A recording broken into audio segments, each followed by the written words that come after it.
Assalamualaikum warahmatullahi wabarakatuh. Salam sejahtera kepada semua. Alhamdulillah, malam ini kita dapat bersama sekali lagi bersama Datuk kita Ahmad Madlan. Kami bermusuh lebih 40 tahun. Sekarang bersahabat. Kita harap persahabatan kita akan kekal hingga akhir hayat, insyaAllah. Hadirin sekalian, kita manusia ada lemah, ada kekuatan. Kadang-kadang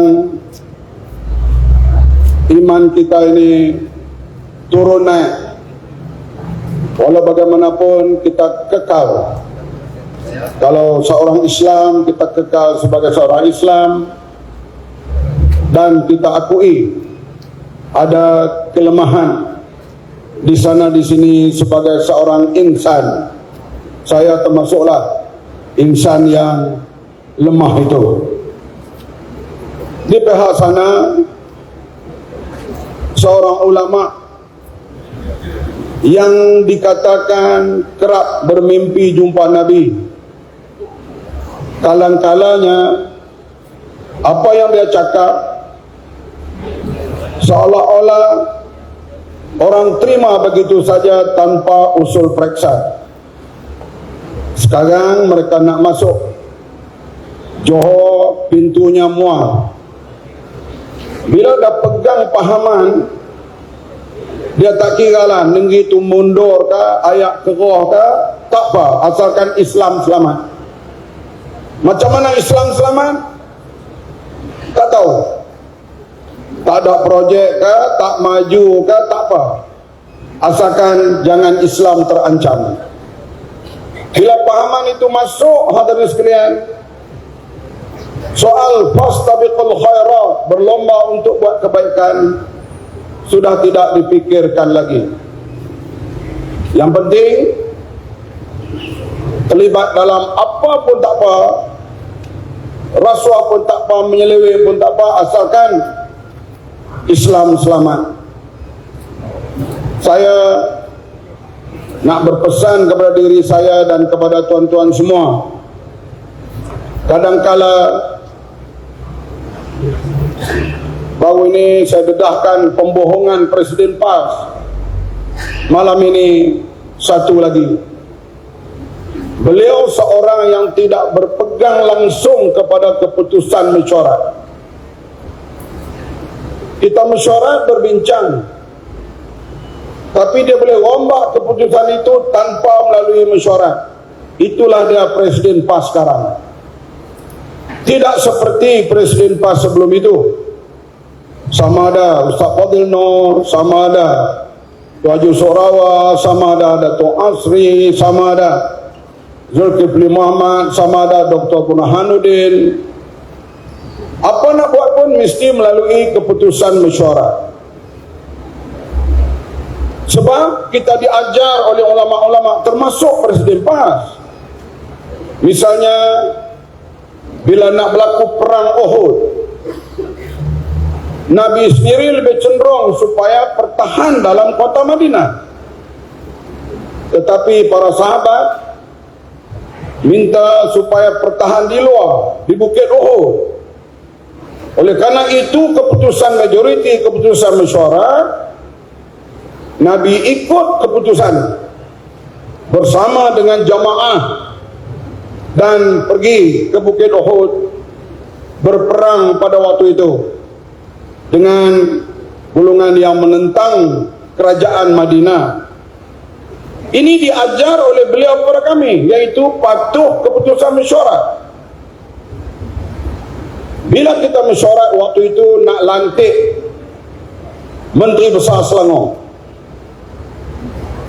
dipengerusikan oleh Presiden PAS.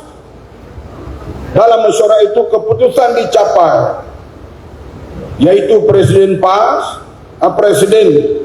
Menteri Besar Selangor selepas daripada Khalil Ibrahim sudah tidak jadi Menteri Besar lagi, PAS bersetuju supaya Wan Azizah menjadi Menteri Besar Selangor. Sebelah petang Pakatan Rakyat bermesyuarat. Ini para wartawan ya, pendedahan yang kedua, saya akan dedah bersiri pembohongan Presiden PAS ini supaya orang jangan letak apa yang dia cakap tu semuanya betul, dan sebab dia berubah-ubah. Mesyuarat petang itu, mesyuarat Pakatan Rakyat di Subang Jaya. Kami bermesyuarat di Jalan Raja Laut Pejabat PAS. Mesyuarat Pakatan Rakyat, Presiden PAS tidak hadir, maka saya mengetuai mesyuarat itu, membawa mandat daripada mesyuarat PAS sebab saya timbalan. Bila datang ke mesyuarat Pakatan Rakyat, saya memberitahu dalam mesyuarat itu PAS mencadangkan Wan Azizah sebagai Menteri Besar Negeri Selangor selepas Tan Sri Khalil Ibrahim, dan keadilan memanglah telah mencadangkan Datuk Seri Wan Azizah. 2 hari kemudian Presiden PAS kata Wan Azizah tak layak menjadi Menteri Besar sebab dia perempuan, sedangkan masa buat keputusan dia pengurusi. Masa dia cadang itu Wan Azizah perempuan, jantinanya tak bertukar. 2 hari kemudian dia kata Wan Azizah tidak layak jadi Menteri Besar karena dia perempuan, maka PAS menghantar 3 nama kepada Sultan Selangor untuk jadi Menteri Besar ketiga-tiga daripada PAS. Saya nak sebut di sini, inilah dia Presiden PAS. Dia boleh rombak keputusan ikut suka dia. Sedangkan mereka mengajar kita, walaupun Nabi sendiri mau pertahanan kalau boleh dalam kota Madinah, tetapi para sahabat berbincang, suara majoriti bertahan di Bukit Uhud. Nabi patuh dan ikut keputusan majoriti. Dia ajak kita, tapi pelaksanaannya kita lihat berlainan, yaitu keputusan dia kemudian.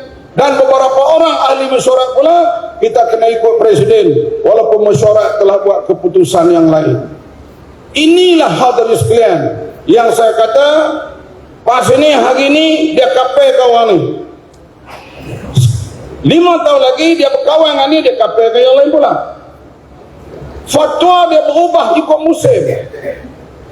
Masa berkawan dengan DAP, dia kata DAP menghormati demokrasi, DAP menghormati perlembagaan, berkempen untuk calon DAP di Teluk Intan, Presiden PAS.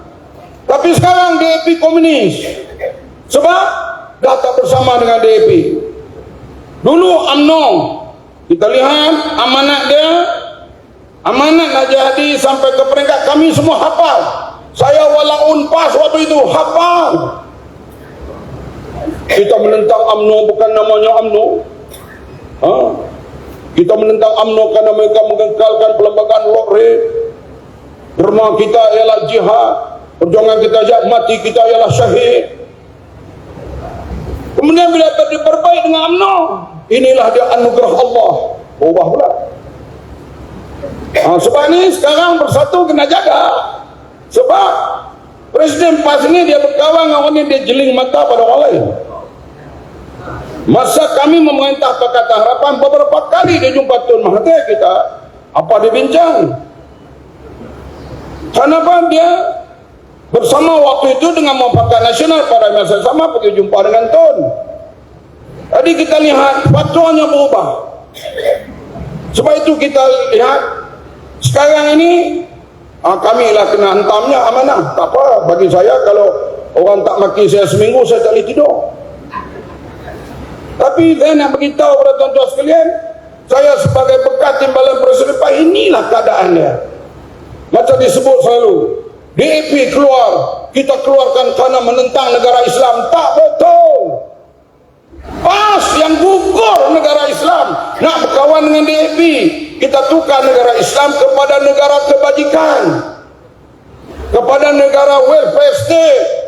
Itulah kita kerjasama menjelang pilihan 2013. Tapi inilah perubahan-perubahan ini adalah sekali ikut kepentingan semasa. Saya tahu beliau mendapat sokongan hebat, dan saya mendedahkan ada orang tak percaya, tak apa, tak percaya pun tak apa. Aku ini insan biasa, bukan manusia hebat. Kita boleh pergi dan datang. Nak kata kita penakut pun katalah apapun. Yang pentingnya hidup saya dulu ni siang siang mahkamah, malam ceramah. Siang mahkamah, malam ceramah. Masa pada dalam PAS itu, lah saja cuti di mahkamah bila dah jadi menteri. Esok tak jadi menteri, pasal ulang balik mahkamah pula pun boleh jadi. Sebab itulah saya tengok budaya yang dipersembahkan oleh parti itu yang cuba masuk Johor ini amat berbahaya kalau orang Johor terima. Betul ke tak? Jangan main-main ni benar ni. Sebab itu kalau kamu pergi setengah tu di Kelantan, cakaplah apa pun. Negeri itu tak maju ke, ayam megah ke, jalan tak elok ke, tak apa. Asalkan Islam selamat. Di mana selamatnya bila orang menentang menang 2 kursi? Oh, ini dia musuh Islam yang dapat kita kenali. 2 kursi kita menang. Baru ini satu di Galas, satu lagi di Kota Lama. Mereka lupa yang mereka dulu juga biasa menang 2 kursi. Satu Nisan, yaitu Sering, dan satu lagi Manik Urai. Biasa menang 2 kursi saja. Tapi dia menang dulu demokrasi, kita terima, tak ada masalah. Tapi kita lihat demokrasi mereka perjuangkan, alhamdulillah. Tapi bila rakyat buat keputusan, mereka tak terima. 2018 kami menang, Pakatan Harapan menang waktu itu. Sepatutnya seorang ulama dia kena bekerja keras memberitahu kita terima proses demokrasi, kita rampas kerajaan Pakatan Harapan melalui pilihan raya. Tetapi ulama ini di antara penggerak untuk menjatuhkan kerajaan melalui syaratanmu. Gerakan dengan mengumpulkan wakil rakyat untuk menyokong dan menggulingkan kerajaan Pakatan Harapan. Kemudian bertukar Perdana Menteri. Datang keputusan pilihan raya. Allah uji kita. Satu parti pun tak berjaya dapat majoriti. Ada muka. BN tak dapat, PH tak dapat, PN tak dapat, siapa pun tak dapat. Pertama kali sejak daripada pilihan itu 55 sampai 2018 ada saja parti yang ada majoriti. Tapi 2022 tak ada parti yang ada majoriti. Nak buat macam mana? Tak pernah hadirin sekalian lepas pilihan raya Raja-Raja Melayu bersidang. Tak pernah. Sebab kali ini hang parlimen tergantung dengan kaum kita, dengan keadaan agama, dengan keadaan pahaman takfiri yang melanda. Kita bimbang negeri ini. Boleh jadi perkara yang tidak baik kalau tak ada kerajaan. Disitulah datang cadangan bentuk kerajaan perpaduan. Ya, kita akui kita bermusuh dengan UMNO begitu lama. Ya, kita tak pernah kata kita dulu tak bermusuh. Musuh politik. Kalau jumpa tepi jalan, saya tak tumbuk amat masalah, saya salam. Kalau dia belanja kopi, saya minum. Cuma musuh politik. Tiba-tiba terus kami tak cukup ini. Siapa yang nak tubuh? Anwar Ibrahim. Siapa yang nak lagi? BN, Gaya Midi. Yang belah sana tak mau, maka kita bentuklah. Kita bentuk kerajaan ini yang terus sekalian. Mereka ada juga main sini kata dulu Bang Mat kata macam-macam. Ke belah sana memanglah musuh. Kalau saya ceramah sekarang ni hadirin sekalian, kita puji musuh politik kita, pelik lah. Tapi kita musuh politik, kita tak meletakkan. Saya menginsafilah dulu ni saya sendiri kalau kata UMNO sembelih, saya tak makan. Melukai. Kenapa? Saya diajar oleh ulama ni. Saya bukan reti mendalam hal agama. Mereka kata tak boleh. Tak boleh lah. Sembahyang belakang tu Imam UMNO. Tak boleh. Tak boleh lah. Saya pegang. Upah-upahnya mereka tipu aku. Bila main dengan UMNO ni Muafakat Nasional, India je peluk. Kami kena tipu berpuluh tahun. Ada tulis kelas. Sebab itulah kita lihat apa yang berlaku ini, dan kita buat kerajaan ini. Orang kata ada DAP. Ya, bila UMNO ada, UMNO yang mengkuat perjuangan Melayu, bolehkah dalam kerajaan sekarang DAP buat tak tentu halal? Boleh ke tak? UMNO ada. Kalau hal nak langgar apa semua hak-hak Islam, UMNO ada, kami ada. Dalam keadilan orang Islam, dan kita memperjuangkan Islam rahmatan lil alamin, rahmat untuk semua. Bukan kehadiran Islam ini untuk benci orang ni. Kehadiran Islam membawa rahmat kepada semua. Ini slogan parti amanah. Kita cubalah memahami. Teman baru kita, apa pantang larang UMNO saya kena tahu. Mak Mazlan pun nak tahu juga apa pantang larang parti amanah. Dan kena tahu juga apa pantang larang parti keadilan, apa pantang larang DAP. Kita bekerjasama. Dan Sabah Sarawak, hak-hak mereka, perjanjian 63 dan sebagainya, M63, kita kena faham. Maka inilah kita bentuk kerajaan. Dan Datuk Seri Anwar Ibrahim, dia bercakap daripada dulu sampai sekarang soal sikapnya hal kemiskinan dan kekayaan.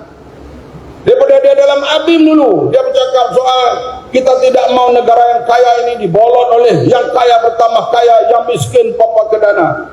Masa dia Presiden ABIM, masa dia pembangkang, masa dia jadi Perdana Menteri, itulah yang dia ulang. Dan bila dia jadi Perdana Menteri, minggu pertama dia bercakap kita mesti hapuskan miskin tegar, noktahkan miskin tegar. Kami menteri-menteri bingung, bolehkah nak buat ni? Boleh tak boleh? Buat. Jadi kita kena cari, pegawai kerajaan kena cari siapa miskin tegar untuk dibantu oleh kerajaan. Ini Perdana Menteri. Kemudian pula dia sendiri tak ambil gaji Perdana Menteri, dia ambil gaji hanya sebagai wakil rakyat.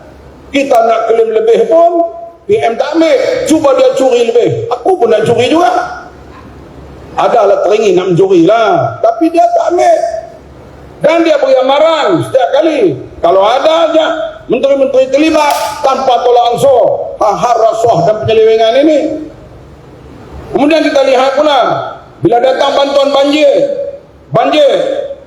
dia sendiri yang telefon Syed Mukhtar minta 60 juta untuk bantu masa banjir. Kalau saya telefon barangkali Syed Mukhtar kuranglah layan sikit, tapi kalau Perdana Menteri telefon, Perdana Menteri pula jumpa, dia pergi. Ya, karena dia sendiri membuat inisiatif ini. Kemudian kita lihat bila saya dan pegawai mengemukakan, kita tahu kita hadapi masalah beras. India dah beri amaran, dia akan kurangkan ekspor beras dia. Vietnam pun beri amaran. Macam mana kita nak buat masa depan ini? Maka MADA perlu ditingkatkan tarafnya pengairan. Perlu berapa? Hampir 4 bilion. Mana ada duit? Kita cari, kata dia. Dan akhirnya lulus untuk buat projek MADA dekat 4 bilion ke arah nak cukupkan beras pada masa yang akan datang. Ini inisiatif Perdana Menteri sendiri. Ya, dalam masa 8 bulan ni orang tak berapa nampak, tapi saya yakin tahun 2 tahun orang boleh nampak perubahan ini. Dan baru kemarin dilancarkan apa itu IMP, Industri Malaysia Plan, menjelang tahun 2030. Bagaimana nak menaikkan pendapatan para pekerja di Malaysia cara bersungguh-sungguh. Perdana Menteri kita fikir ke arah itu. Memanglah tak boleh nampak hari ini, esok, lusa, tapi setahun 2 tahun kita akan melihat perubahan ini. Yang penting muafakat ini mesti ada. Kerjasama dalam kerajaan perpaduan ini. Bukan hadirin sekalian. Dan mana yang ada kes, misalnya kita tuduhlah apapun orang, tapi kalau selagi dia tidak didakwa di mahkamah, itu hanyalah tuduhan sahaja. Sehingga dia didakwa, baku perjalanan perbicaraan, baru kita tahu dia bersalah atau tidak. Macam tadi disebut oleh Idham, ni ulama Selangor ni, ulama Pak, dia kata tabung haji dia jual habis dekat Cina, dakwa dari mahkamah dia salah, mahkamah tinggi dia kalah, mahkamah rayuan dia tarik diri, tak mau aku tak mau marah. Artinya dia membuat pembohongan sebegitu rupa. Sebab apa? Lim Guan Eng, Menteri Keuangan gunakan pengaruhnya untuk jual tabung haji kepada Cina. Ini yang didendangkan oleh pemimpin PAS pada waktu itu. Bila bawa mahkamah, kalah satu, kalah dakwa mereka. Parti macam ni datang pula nak kuasai Johor. Tuan-tuan nak terima dakwa macam ni? Tuan-tuan maukah Johor jadi? Tak tentu arah dengan membangun begitu hebat sekarang di Johor ini. Harmoni antara kaum. Walaupun kita berlainan parti di Johor ini, ada PAS, ada UMNO, ada Bersatu, tapi tidak tajam. Pertentangan yang ada di Selangor ini boleh bersembang, boleh bertemu di mana-mana. Tidak seperti di negeri lain yang kita lihat begitu tajam satu ketika dulu. Sebab itulah kita harap hadirin sekalian, kerajaan perpaduan ini insya-Allah akan berjalan dengan baik dan lebih baik kalau DUN ini kita menang pada 9 hari bulan nanti. Boleh tak kita beri kemenangan kepada calon kita? Boleh ke tak? Dia orang kata macam Cina muka dia. Ini Tuhan bagi jadi. Cina kan macam India kan macam Baga, dia calon kita engineer. Dan insyaAllah dia akan sambung kerja-kerja yang dibuat oleh Allahyarham Salahuddin Ayub. Salahuddin Ayub ni kami berkawan daripada dia 20-an umur. Dulu dalam perjuangan awal-awal dia naik bas ke sana kemari untuk pergi ceramah. Bertanding kalah sehingga dibawa ke Kelantan bertanding di Kubang Krian baru dia menang. Balik tanding di Pulai kalah, 2018 baru menang. Salahuddin Ayub dia lebih bersifat aktivis daripada politician. Kalau nak tunjuk perasaan hal-hal rumah setinggan, hal-hal antara bangsa, penginaian Palestin dan sebagainya, dia akan turun. Dia kena tangkap, dia masuk jail bersama Datuk Mahfud. Isu apa? Membantah pasukan kriket Israel. Lepas keluar tu dia terus lagi kerja dan sampailah jadi menteri. Bila jadi menteri dia tak duduk diam, tiap-tiap minggu mesyuarat kabinet, bila-bila pun ada laporan daripada Kementerian Salahuddin Ayub, hak rahmah sana, hak rahmah di sini. Sampai setengah tu kawan-kawan melawak, kami tak mau dah ramah, kami nak ramlah. Yang bergurau lah. Sampai ahli-ahli parlimen DAP pun nak jual juga semen rahmah, rumah rahmah. Sebab ini tanda kita rapat dengan rakyat dan rahmah itu sifat berlembut, sifat rahmah, mercy. Ini yang ditanam oleh Salahuddin Ayub. Dia bincang dengan tokoh restoran, dia bincang dengan tokoh supermarket. Boleh tak kamu jual menu makan tengah hari, makan malam, bawah RM5, boleh ke tak? Dia bincang-bincang, boleh. Mereka kata itulah datangnya menu rahmah. Dan sehingga ucapan Perdana Menteri menyebut nama Salahuddin Ayub dengan sinonim perkataan rahmah itu dipopularkan dengan begitu hebat. Dan dia meninggal dunia dalam keadaan menjalankan tugas. Siang dia baru bisyarah di Universiti Utara Malaysia. Dia sebut, aku menteri, 2 yang ikut aku bodyguard, 7 pegawai. Hebat. Apa artinya hebat kalau aku tidak melakukan sesuatu untuk rakyat? Tak guna kita duduk dengan pangkat yang hebat kalau kita tidak jadikan kita ini berkhidmat untuk rakyat. Rupa-rupanya itu adalah ucapan terakhir beliau. Malam itu dia meninggal dunia. Kerja sepanjang masa, sama ada tak jadi menteri, sama ada pembangkang atau jadi kerajaan, itu sifat yang ada kepada Salahuddin Ayub. Nadri kena tiru sifat itu. Jangan memang jadi wakil rakyat itu. Mamat nak tengok. Saya yakin dia akan meneruskan apa yang dilakukan oleh almarhum Salahuddin Ayub, insyaAllah. Ini harapan kita semua, dan kita menjalankan kerja yang diamanahkan mengikut kemampuan yang ada, dan sudah tentulah pedoman datang daripada Perdana Menteri kita Datuk Seri Anwar Ibrahim, yang kita tahu dia kerja satu hari 7-8 program. Ini perkara biasa dilakukan oleh Perdana Menteri kita. Malam besok Perdana Menteri akan ada di sini, datang awal, kemudian lepas itu akan ke Pulai pula dengar pesanan-pesanan beliau kepada penduduk di sini. Hadirin sekalian, kita harap perpaduan kita dalam bentuk kesederhanaan, memacu ekonomi, itulah tujuan kita di bawah kerajaan perpaduan ini. Selamat mengundi pada 9 hari bulan nanti.